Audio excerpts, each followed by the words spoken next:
Okay, 5, 4, 3, 2, 1, we're back. Guys, we're running just a little over time, so I'm going to keep it brief. First of all, George, if you're there, just say hi. Here. Very good. All right, buddy. I'll hand it straight across to you to get started. Guys, get your pen and pad ready, and the next 25 minutes can and will change your life if you apply it. Over to you, buddy.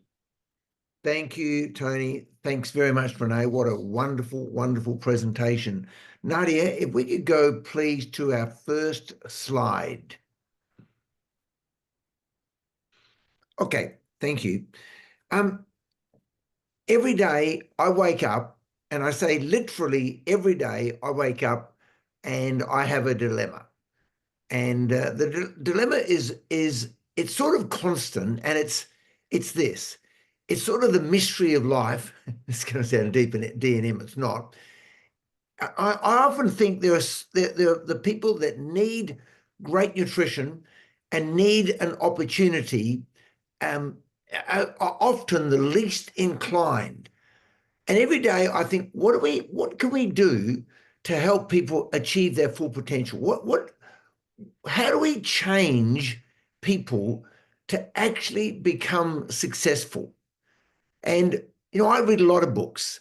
I constantly read, and I've read books all my life.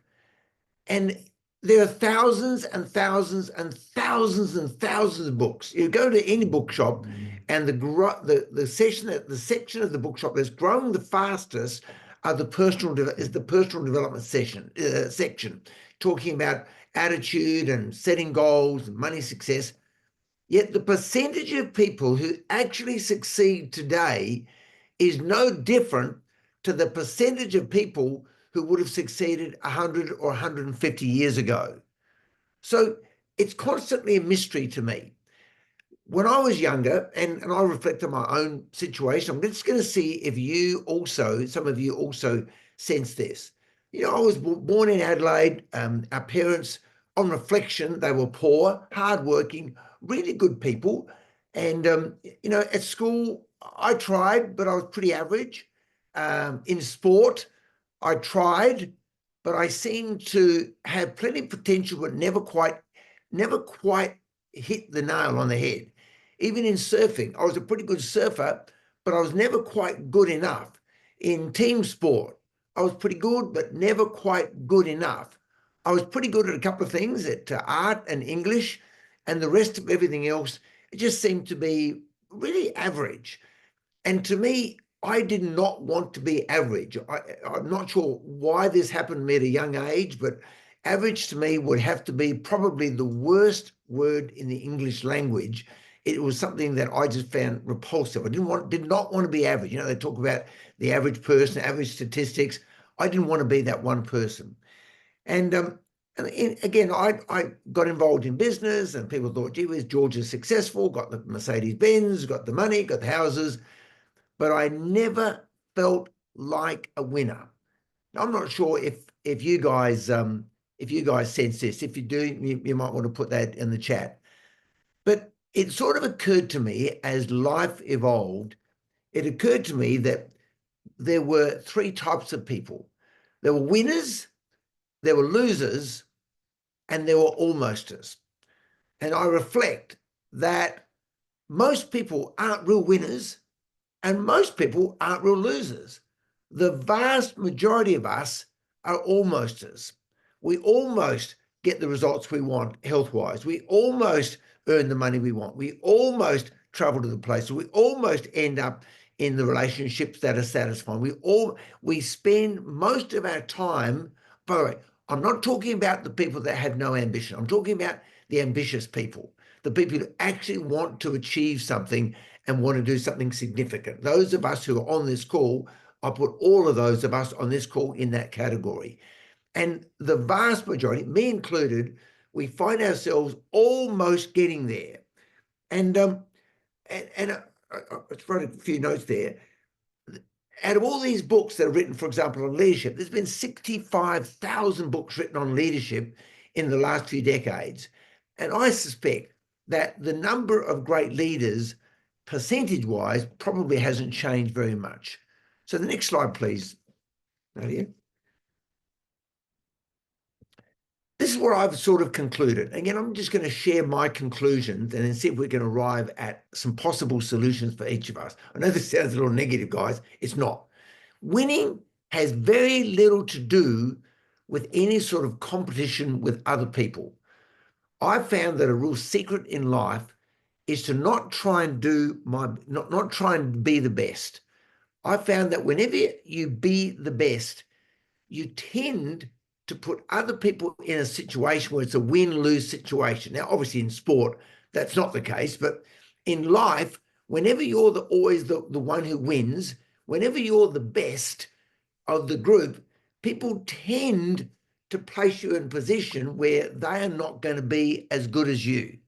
Now, from my take, I've learned to not be the best, but to work at doing my best. And tell you what happens there. When you are always the best, you're always going to tend to attract people around you who are less than you. When you do your best, other people will tend to do their best, and their best will often be better than your best. And here's the real secret I've learned in life. You actually don't have to be a winner at that many things at all. What I've tried to do personally is to recognize what I'm not good at. I don't spend very much time, if you're writing notes, I don't spend very much time trying to get good at what I know I'm just not good at. I work at it a little bit. What I really work at doing is getting better at the things that I'm good at and really trying to hone those skills. And what I tend to find, if you're just doing your best, not being their best, doing your best, you tend to attract people who are doing their best. And what I've found is that their best seems to fill the gaps in the areas where you're not that good. You know, Mark Hughes often said that our business is the average person's best chance to become successful. I personally found that when I joined this business. All of my life, I tried, sort of made it, didn't make it, made it, didn't make it. It was pretty up and down and average. When I joined this business, I got really clear, almost from day dot, that I'd found the solution to me moving from being a loser to an almoster to a winner. Next slide, thanks, Nadia. So I got clear. I'll move on. A winner wins at least 50% of the time. A loser loses at least 50% of the time. An almoster almost wins 50% of the time. Next slide, please. So herein lies the solution that I found for George Knight. And I'm not sure if this relates to you. I found that if all I do in whatever I'm doing, if I decide, now I used to think you need a lot of information before you make a decision. Well, I've also found that usually is a fool's paradise, because by the time you've got all the information, the circumstance in which you're trying to succeed has already changed. Opportunities, great opportunities, in my opinion, come but a few times in life. And what I've learned is often you need to take a step, make a move on an opportunity, sometimes with limited information. Now, again, some people may disagree with me on that, but when I looked at this business, I had limited information. I had zero knowledge of nutrition. To me, nutrition was having lettuce on my McDonald's instead of cheese, and having water with my scotch instead of Coke. And I'm not kidding. That was pretty much my understanding of nutrition. Tony will remember those times. My understanding of this type of business was zero. I'd heard about it, but I'd never understood it. I'd never joined. I'd never really gotten involved in this type of business. But what I got very clear about was that there were some things that I could do, and here's a real key. I just started. If you said to me, what are your goals, George, in this business?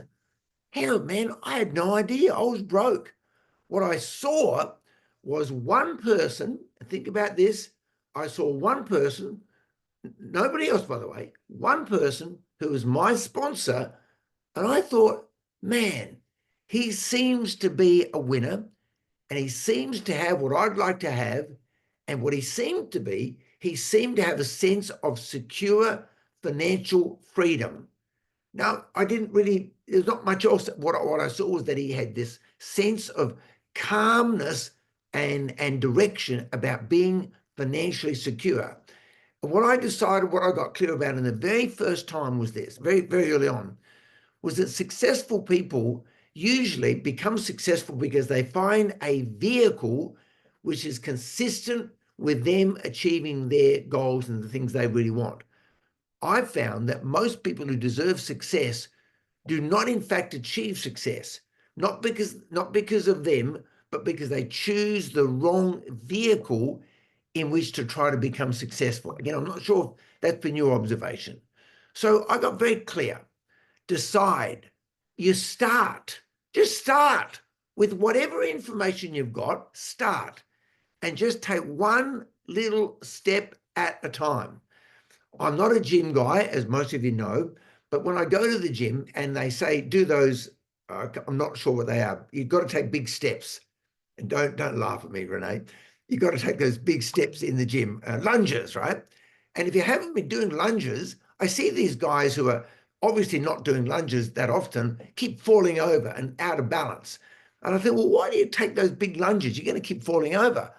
In my mind, you decide, you start, and you take one little step at a time. One little step at a time. And I've got to tell you, here's a real success, a real secret. Don't quit. Look, I could fill an Encyclopedia Britannica of the names of the people who said to me over the years, George, I'm going to succeed, and I'm going to do this, and I'm going to do that. And my attitude is, well, let's just see if you persist.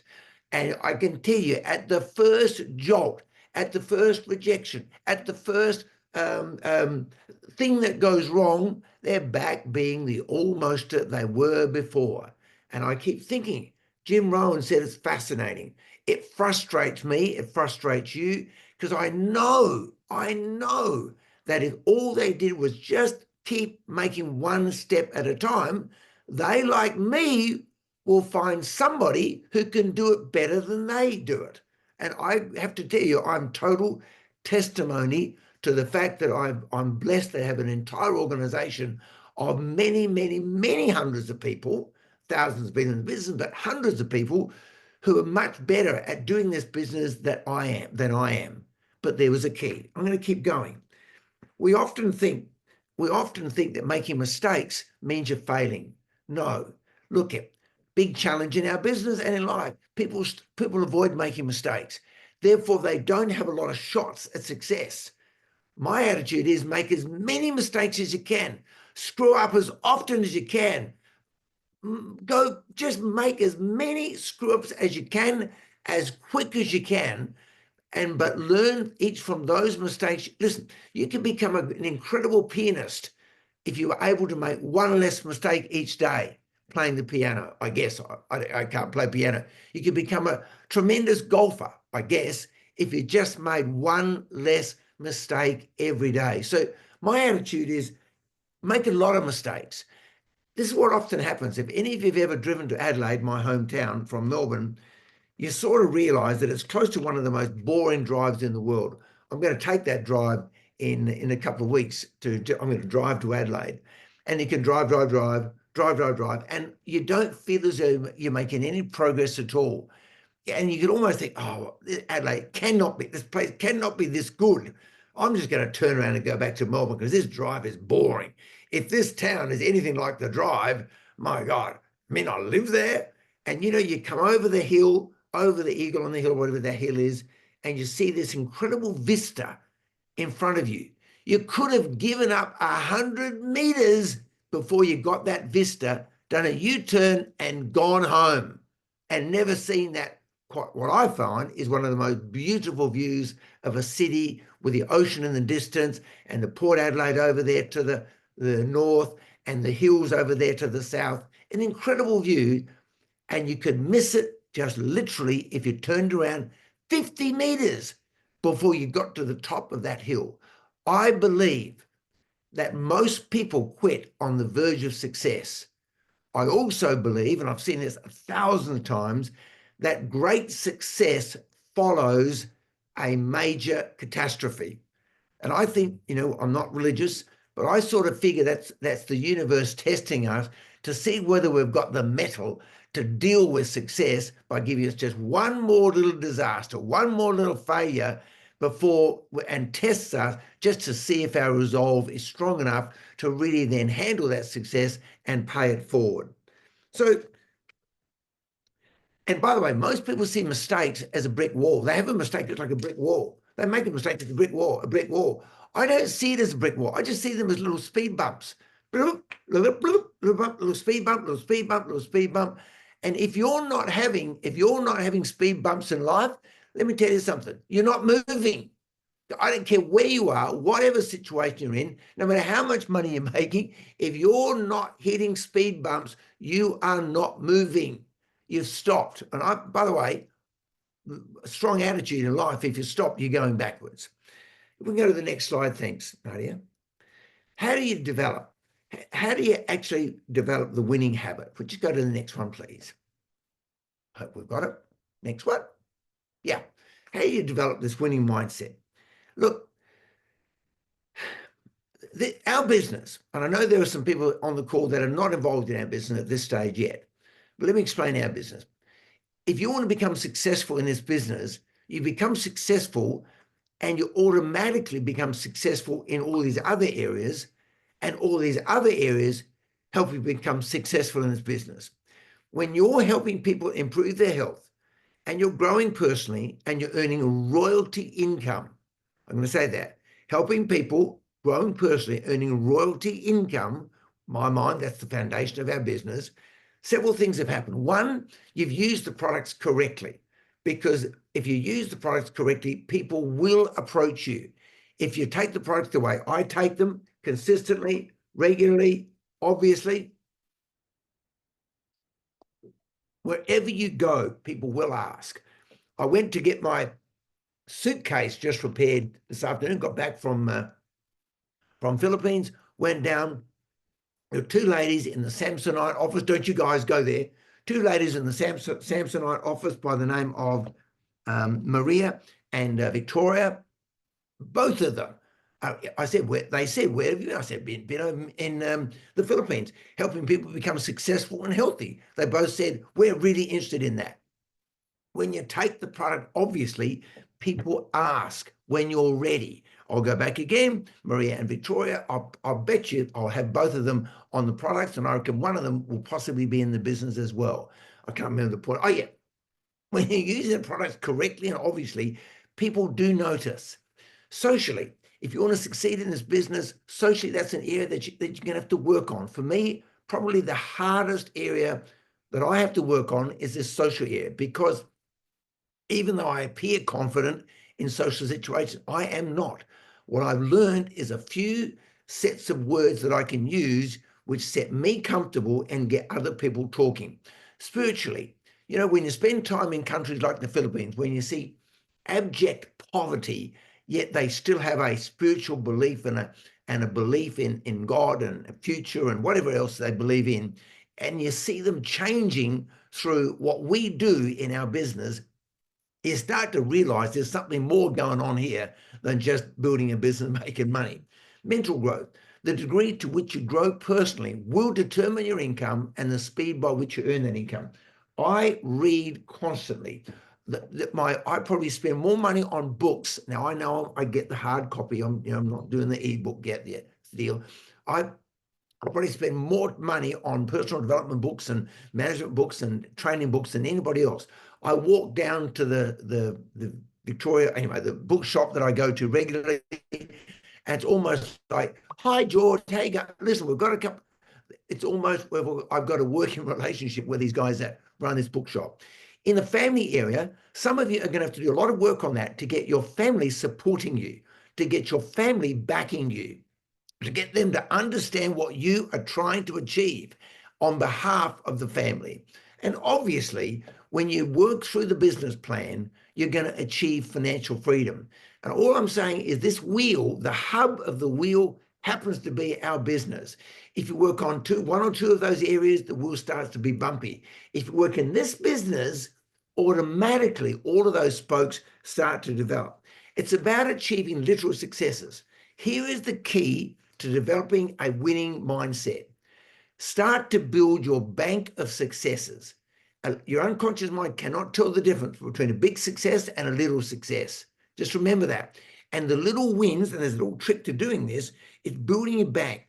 Just imagine if you go out with you go shopping and you haven't got a shopping list. What happens? You come home with stuff you didn't want, or you forget what you went there to get in the first place. It's seriously, that's about life. People are approaching life without what we call an imperative and an important list. This is the key to moving from being a loser to an almoster to a winner. Every single day, I put together, I thought I'd put it in hands rather than have it on the screen. I put together an imperative and important list. Imperative and important. That's what it looks like every single day. That's my little working book. On this side are the things I have to do. They're the things that I want to do. Every single day, I put together a new imperative list. I don't have more than about a dozen or 15 things on the imperative list. And every day, by the end of the day, I've crossed them off. Now, very important. It's so important, guys. If you just start to get an imperative important list immediately, on the imperative list, you write down things that move you forward towards your goals. Now, if you saw on my imperative list tomorrow, most of them are the names of people that I've got to call to help move them towards Premier League, help them move them towards, because we're close to the end of the month. I won't give you these are the people. This is my imperative list of instructions tomorrow. Ed, George D, Richard, Leanne, Laurel, Ellen and Renee, Maria, Phil from Warrigal, Scott and Sally, Audie, meetings, call, Tagalog, Veen, Nick. I haven't finished mine, but they're the imperative things that I've got to do tomorrow. Every time you cross them off, it says, I'm a winner, I'm a winner, I'm a winner, I'm a winner, I'm a winner. It's all about creating a mindset. Instead of, oh, gee, I'm an almost, oh, gee, I almost did it. Because it's written, whenever you ask me to do something, I say, send me a note, I'll write it down. If it's written down, it gets done. That's an affirmation, because it wasn't like that years ago. Now, if it's written down, it gets done. So when I write down a goal in terms of helping somebody on this call to move their business forward, I write it down. The affirmation says, George gets stuff done when it's written down. That is why every day you fill out an imperative list and an important list. Once you've done the imperative list, the important list, you could write that down. You could keep repeating those things down for weeks. Okay, Oz hosting. It's on my important list. It's been on my important list for 3 weeks now. Each day I write it down. Now, unless something happens with my server tomorrow, it's going to stay on my important list until I've got the time to do it. If it screws up, I may have to move it to my imperative list. So a little statement: will this thought, action, idea, or plan help me reach my goals in the best and quickest way possible? Will this thought, action, idea, or plan help me reach my goals in the best and quickest way possible? So in summary, we just go, I think that was the last slide, Nadia. I think if we can go back to me, please, if that's possible. I'm going to keep talking. If we can go back to me, face. Guys, tonight's call with whatever number of people on it, I know this, that on the call, all of us, we resonate with some of that information. I know that all of us have days when we feel like winners. There are days where we feel like losers. But here in life, I believe herein lies the magic of what we do in our business. Many of us wake up having to make decisions, constant new decisions about what we're doing. And there's a little story about the obituary of John Average Man. The when you're talking about somebody's life, the obituary of John Average Man, it says, look, he was born at whatever age, he died at 40, they buried him at 65, and he spent 25 years living a life of average. Look, the word average to me is probably, as I said, one of the worst words. If you, before you go to bed tonight, start to put together just a very simple, imperative and important list. These are the things that will move me forward in physically, socially, mentally, spiritually, in all the areas. Here are the things that I'd like to get done. If you get into the habit of this, I promise you, the next goal that you've got, when you write it down, your brain says that goal is already accomplished because I always achieve things I write down. This next goal I write down, whatever it is, it's written, it gets done. And I promise you, if you do this, each of you can build a financial wall around yourself, which is impenetrable. Looking forward to working with you and seeing what's going to happen to each of you over the next couple of days, weeks, and months. Back to you, Renee and Tony. Thanks, George. Amazing, buddy. And I say that sincerely. Can we just put, if you've got value, just put the number 1 in the box. Just if you've got some value that you can apply to change your life.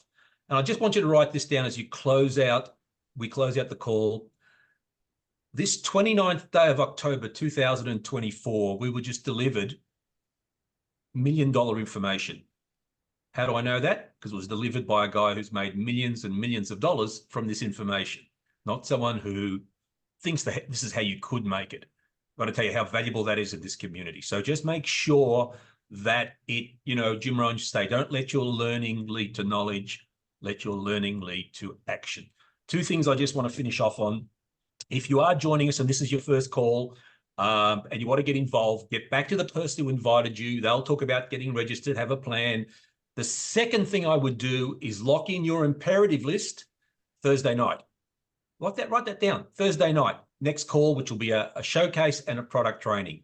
The next thing I would write down, if you decide to get involved with this, is January 2025 Brisbane.